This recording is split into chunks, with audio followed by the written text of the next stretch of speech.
All right, we've got more proofs with CPCTC number 5. Now we're starting to get a little more in depth, a little more detailed in our proof. I don't think that the level of difficulty has changed, just the level of organization required as we're going through these. So if we look at our first step, again, the P should be parallel bars. Segment UR is parallel to segment ST. Angle R and angle T are right angles. That is true because it's given to us. That's a valid enough reason. We are told that from the beginning. We'll get ready to do number 2, our second step. We come up to our figure. Let's start to mark our givens. Segment UR is parallel to segment ST. And we know that angle R and angle T are right angles. Now begins the brainstorming process. We need to note that we have 2 things to prove here, but it's probably not going to be that difficult because it looks like these are both corresponding parts between the 2 triangles. So all we need to do is prove that these 2 triangles are congruent, and that will let us use the same reason to show that these 2 corresponding parts of those triangles are congruent as well. So let's jump in and go through our brainstorming process. The first thing to note is that we have a nice little shared line segment here, a shared side. So we can make the immediate statement that segment US is congruent to segment US. Don't know if I'm going to use it or not, but I probably will. I'll write it down, and it's true because of the reflexive property. Now, I know that segment UR is parallel to segment ST. That makes this US also a transversal, and I can find a pair of alternate interior angles right there. So I can make the statement that angle RUS is congruent to angle TSU because alternate interior angles are congruent when the lines the transversal passes through are parallel. In this case, they are. Now, if I look at what I have so far, I've got side, angle, angle, and that's enough for me to make the statement of congruence between the triangles.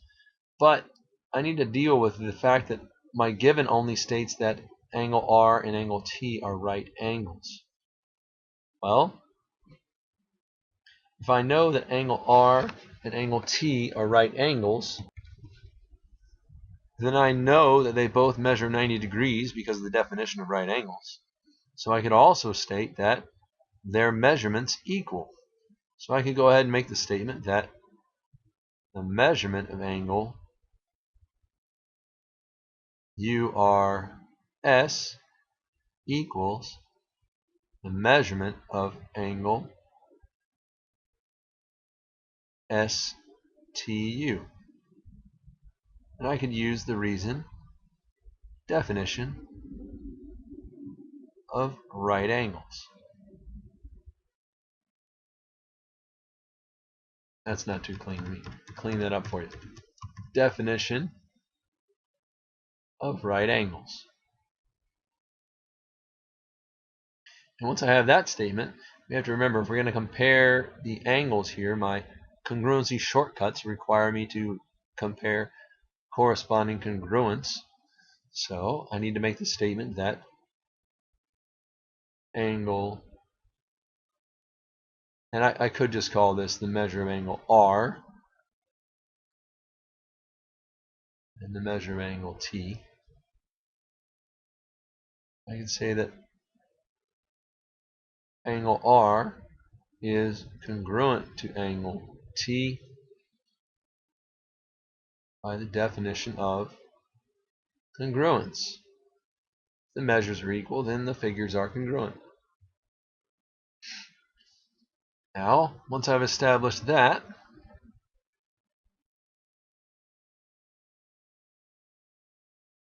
I have enough to show that this triangle is congruent to this triangle. I have a side and I have two angles. Over here I have a side that corresponds and two angles that correspond.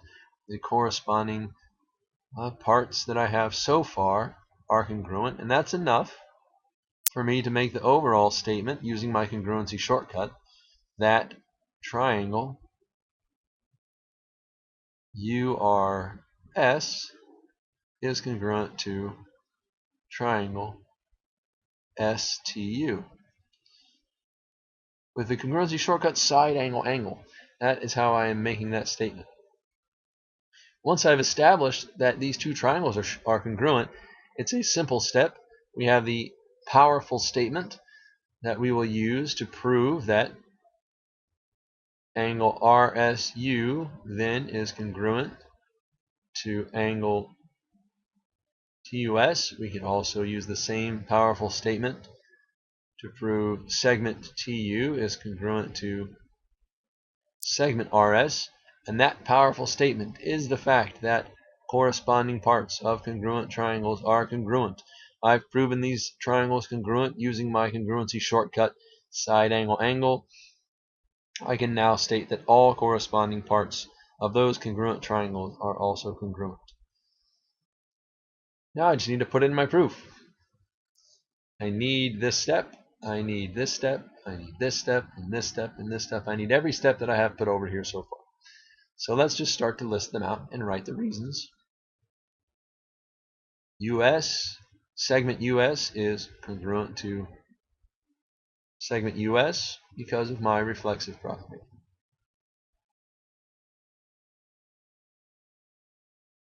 I know that angle RUS is congruent to angle TSU because of my alternate interior angle theorem. Alternate interior angles are congruent.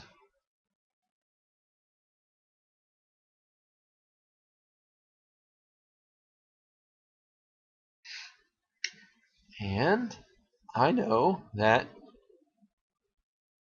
the measure of angle R here is equal to the measure of angle T here. I know that because of the definition of right angles.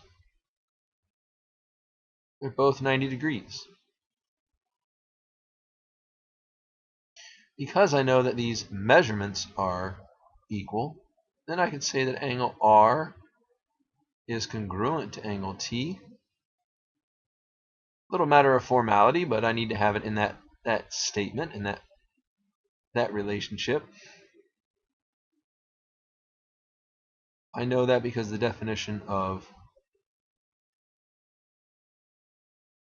congruence.